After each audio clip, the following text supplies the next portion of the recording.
Tuesday, March 14th, 2023.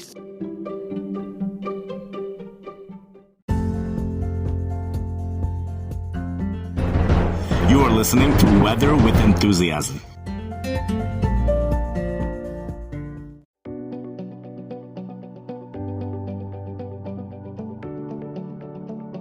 We have a destructive storm that's taking place in the Northeast, another destructive storm that's taking place on the West Coast. Both of these have phenomenal qualities, unique qualities to them, things that we have not seen all winter.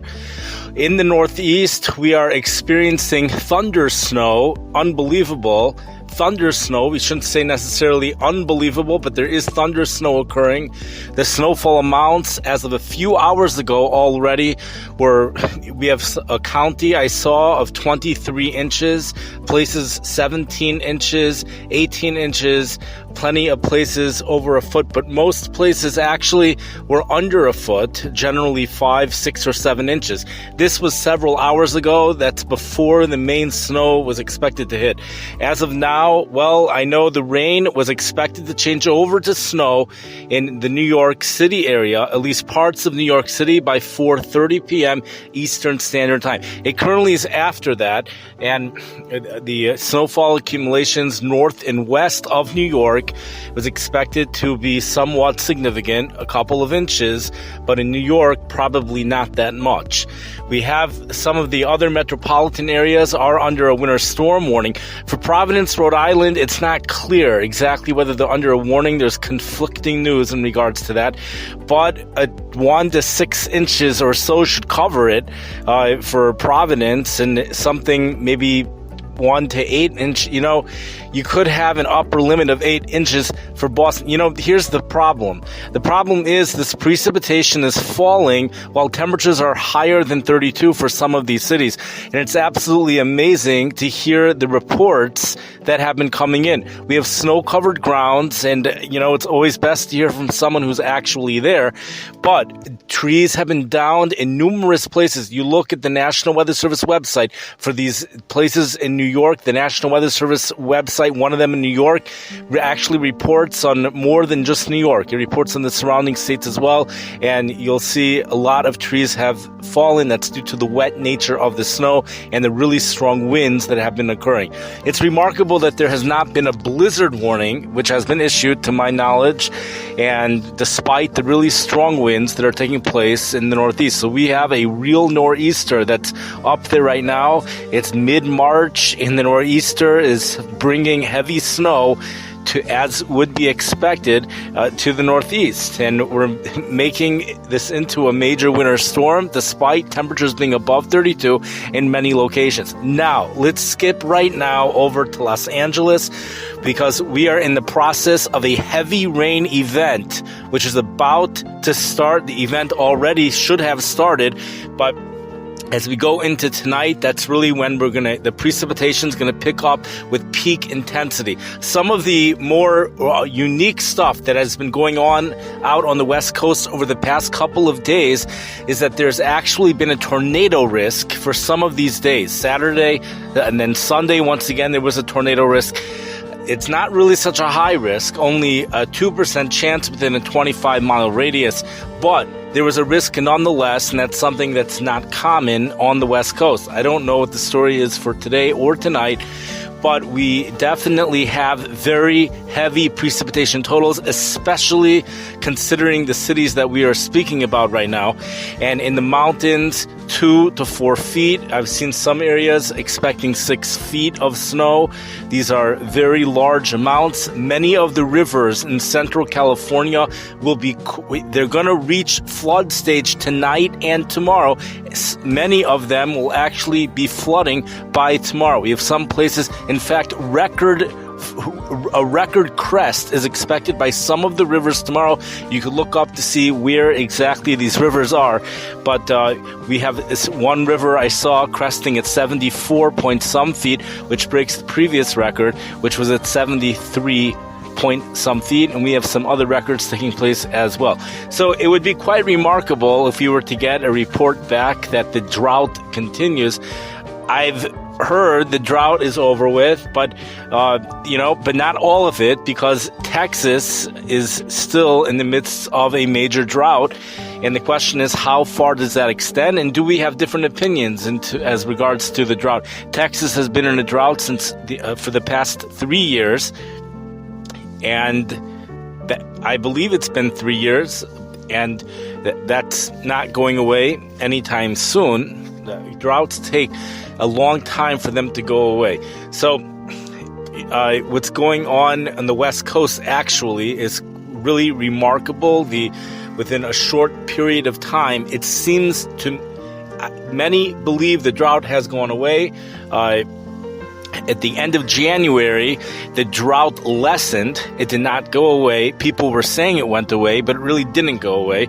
It just lessened from an exceptional drought to more of a severe drought or just a moderate drought. Now, once again, people are saying the drought went away, and there are some experts that I also heard that from. So, if there are others that disagree, so perhaps there are. So we have a phenomenal rain event of 1 to 2 inches of rain expected in Los Angeles, California. The amounts of rain become less as you go east of Los Angeles, but we have large amounts of rain in other portions of the West Coast as well. These are large amounts of rain, and we have large amounts of snow that are taking place. We've seen avalanche warnings every now and then for the West Coast. The big story this week is really going to be the warm-up in Colorado, where temperatures warm into the low 70s. That's either that I believe will be happening for tomorrow, followed by snow showers. Just a classic Colorado situation. That warmth then moves off to the east.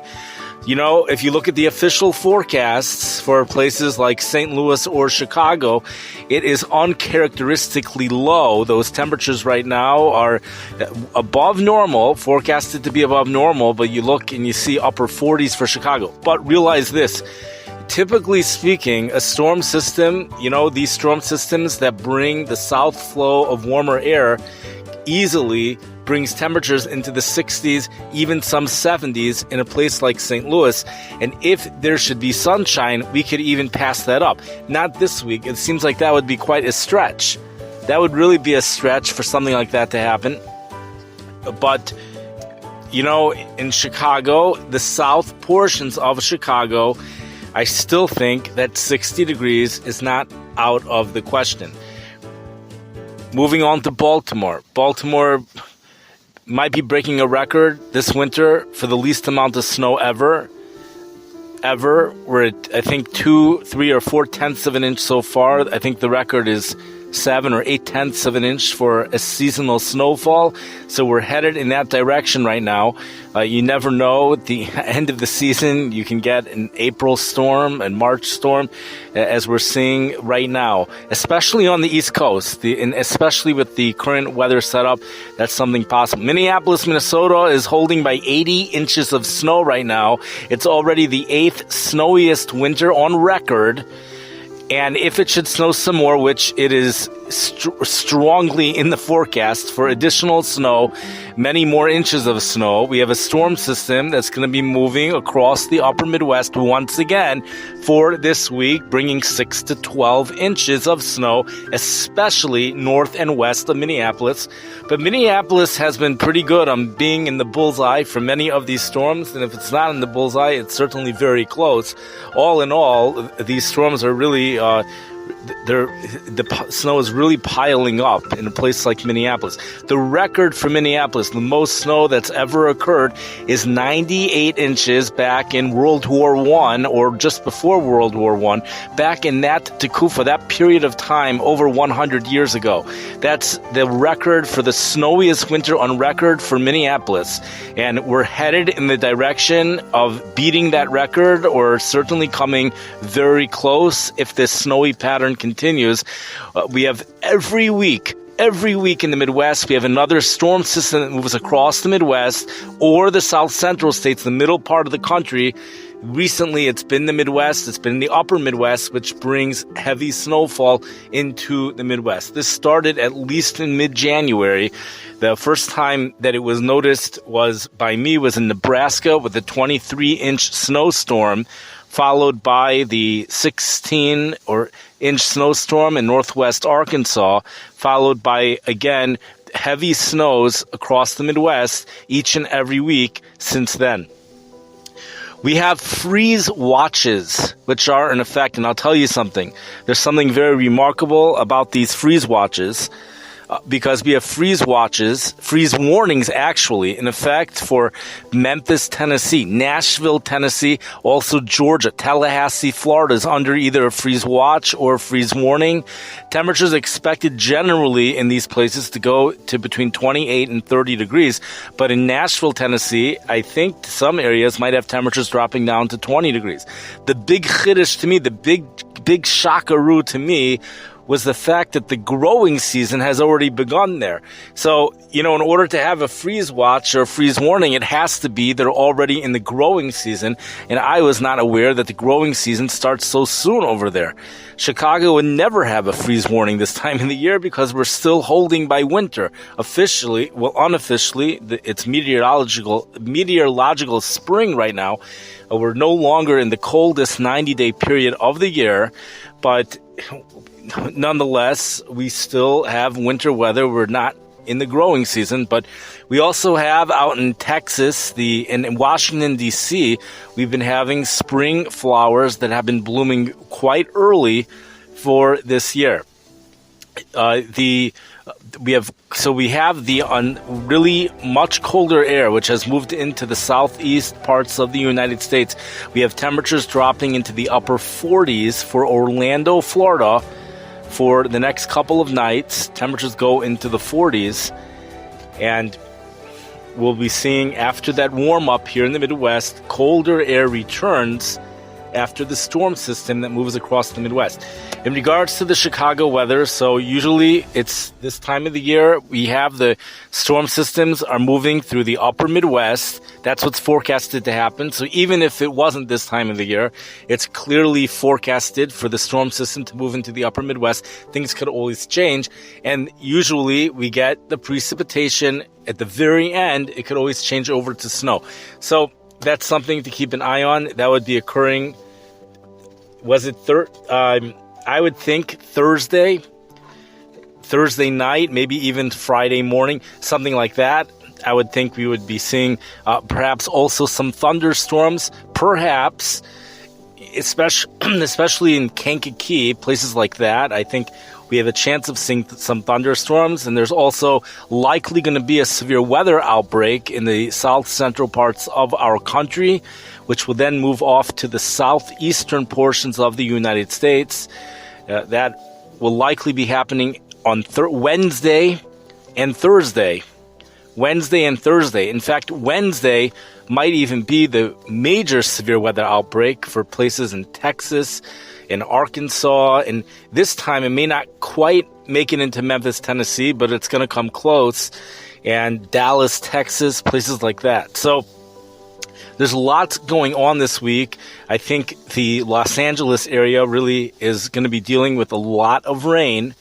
And then in California, many of the rivers are flooding, as we've mentioned. And for those people on the Northeast that are excited about the snow, so they have good reason to be excited for many of those places. But realize we have other places which are close to breaking records. Buffalo, New York has seen, I believe it's 131 inches of snow so far this year. And that also makes it into the top 10 snowiest winters for them. So we have really, it's like hit or miss with this snow. We have cities that are getting close to a snow drought, and New York was holding at 2.4 inches as of before today, and I don't know how much progress they're going to make with today's storm because a lot of it is going north and west of New York. So Maine, however, will have to deal with very significant snow, and in central New York, 8 to 16 inches, widespread 8 to 16 inches. But again, we've already had places that have seen about 2 feet of snow as of several hours ago. That never covers it all. We can't cover it all. But we'll leave off at that.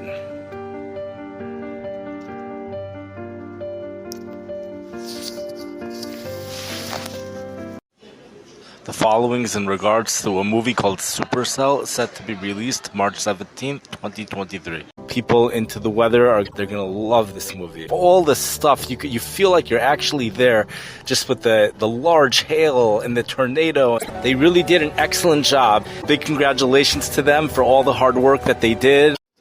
You've been listening to the podcast Weather with Enthusiasm. The following is a 1-minute trailer for this podcast. We have two things going on. We have evaporative cooling and we also have dynamic cooling, and the two are coming together to produce a major snowstorm in the deep south. The only time you could blame cold air on climate change is when it's a result of the stratosphere warming, which is what causes all the Arctic air to come down south. The way to get a 6-inch snowstorm here in the Midwest and in the Southern Plains has always been you need 3 ingredients. It's hard to believe the numbers that are being forecasted. Several additional feet of snow is expected by Monday morning. Yes! Okay, we have a special guest on our show. What is your name? Kitabis. 27.1 barometric pressure. Feet of snow are falling in Japan. Oh my God. That's a time of celebration. Just Google weather with enthusiasm and they're all going to come up.